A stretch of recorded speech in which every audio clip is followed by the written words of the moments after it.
The contract that transformed you into a star was often the same document that quietly guaranteed your downfall. Not because your talent disappeared, not because audiences stopped caring, but because buried somewhere inside those pages was a system designed to ensure you would never truly own your own success. Hollywood sold the dream of discovery. A waitress becomes a star overnight. A struggling actor gets the big break. A nobody becomes immortal. But behind the glamour of old Hollywood existed a far colder reality. The studios didn't just create stars, they controlled them, owned them, and, when necessary, erased them. Today, we look back at early Hollywood and wonder why so many promising actors vanished after one successful role. Why careers collapsed so suddenly. Why brilliant performers faded into obscurity while the studios remained powerful. But maybe we've been asking the wrong question all along. Because these careers didn't collapse accidentally, they were engineered to collapse. And the blueprint for that destruction existed inside the contract itself.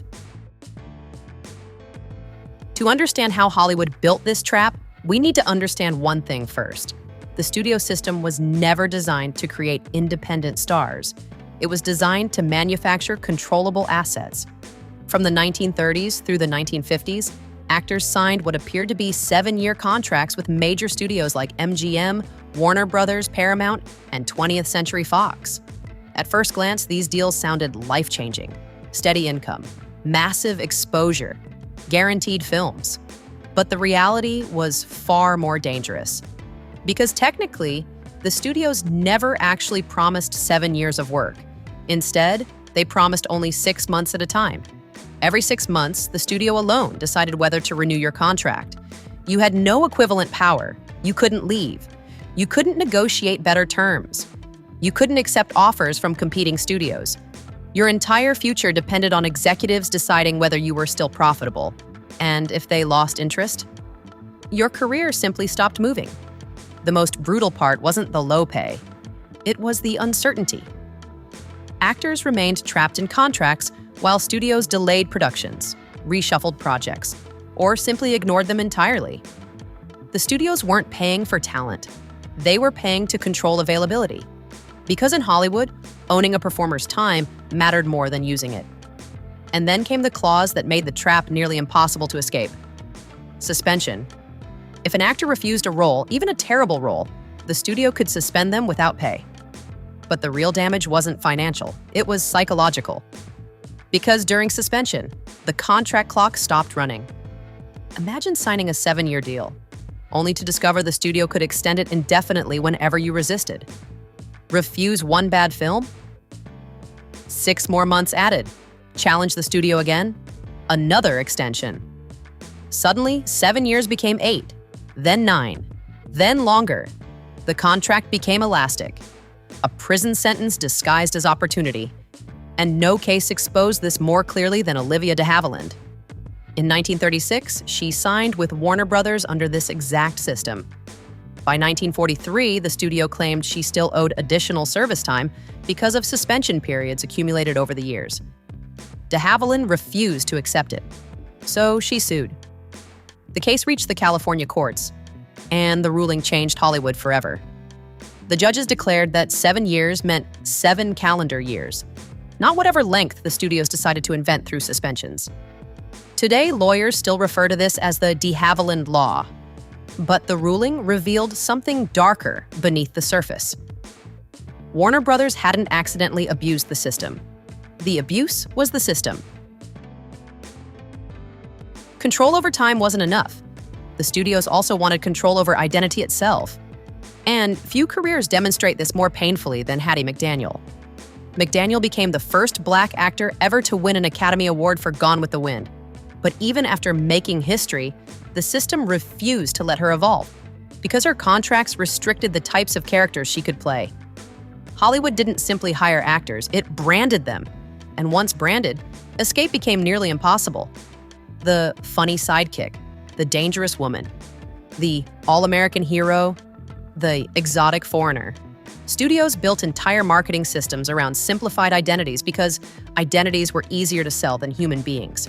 But the moment audience tastes changed, those same identities became cages.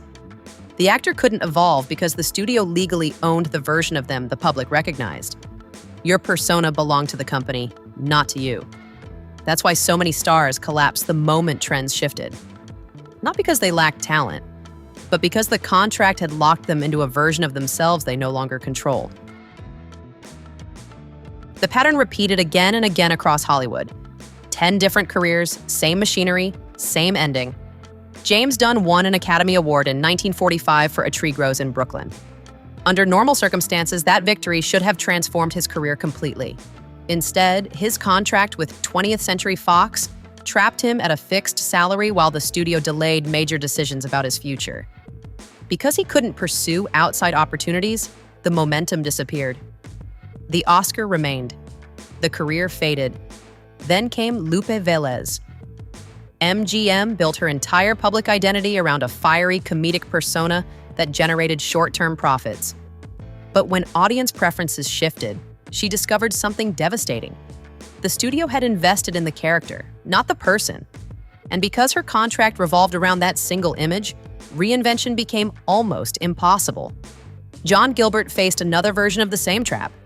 He became one of silent cinema's biggest stars. Then sound arrived.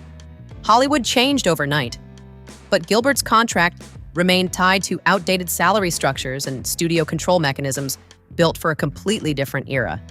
The industry evolved faster than his contract could, and while MGM maintained control over his career decisions, his relevance slowly disappeared. The same story echoed through the lives of Clara, Constance Bennett, and William Haines. Different people, different personalities, same architecture.